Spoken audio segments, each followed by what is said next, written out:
And hello everyone, you're listening to Medyhne in the Light, and in today's show we are going to cover some wonderful tips, information, thoughts, ideas, guidance about ways that we can be the best that we can be. Knowledge to help us gain our highest potential in this lifetime. Little interesting tidbits of information that might be of value to you. I found all this very interesting and helpful on my path, and maybe it will also be something of great benefit to you. And the first gem that I'd like to share today is being mindful of having a communication with our physical body. Being able to have a two-way stream of communication with our body, in the sense that it can be perceived as a personality or in itself, or an energy that wants to be acknowledged and validated and listened to. And if we perceive our body in that way, we're much more likely to honor it and treat it with respect and kindness.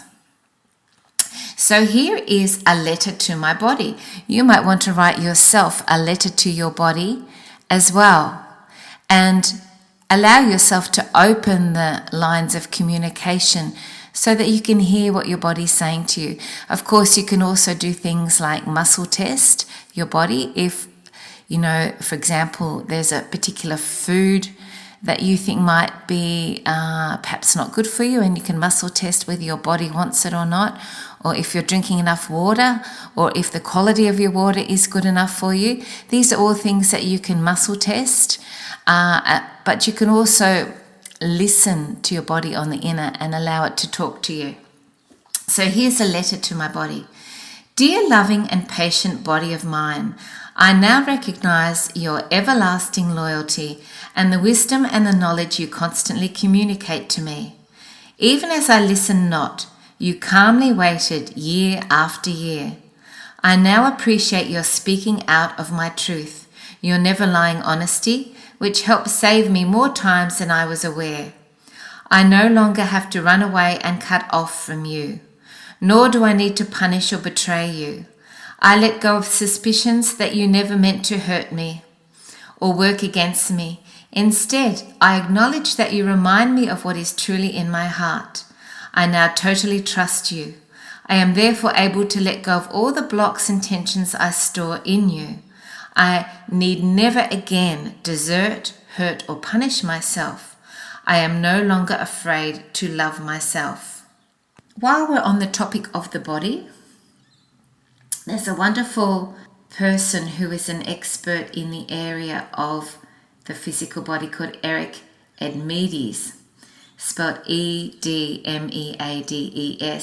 You can access him through Mind Valley as well.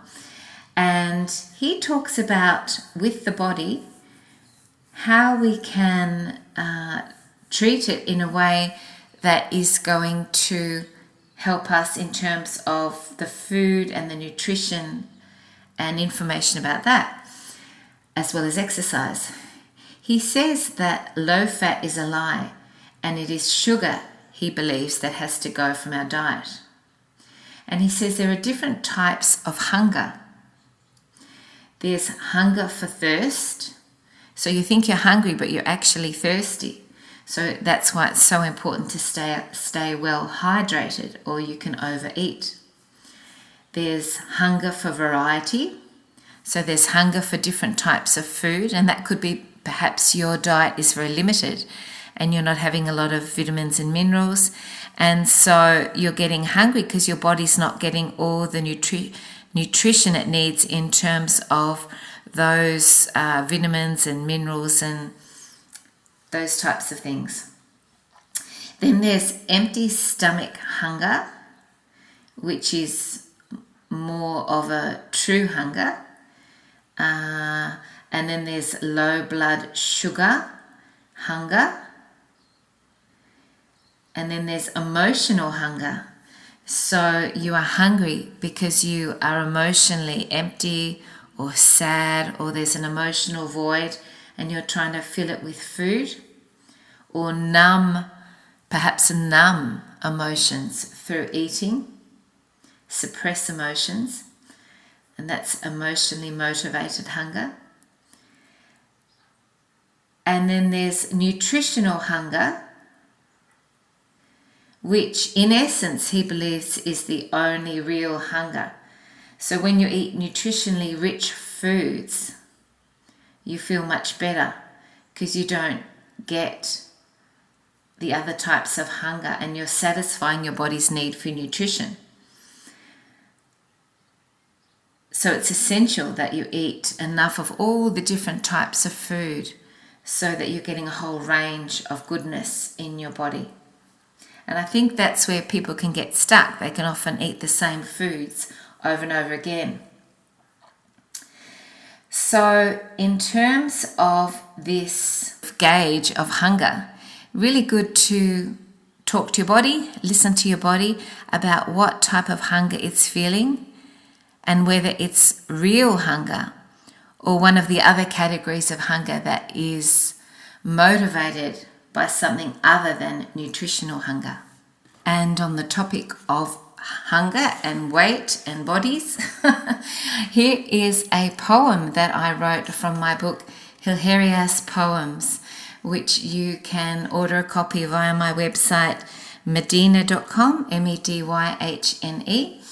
And this poem is about, young teenage girls or women who are obsessed with their weight. And, this can very much also be a cultural imposition that really forces women to value themselves according to how they look. So placing their physical appearance as their gauge for self-worth. And in this poem, it discusses it. It's called Weighty Obsession. Here it is.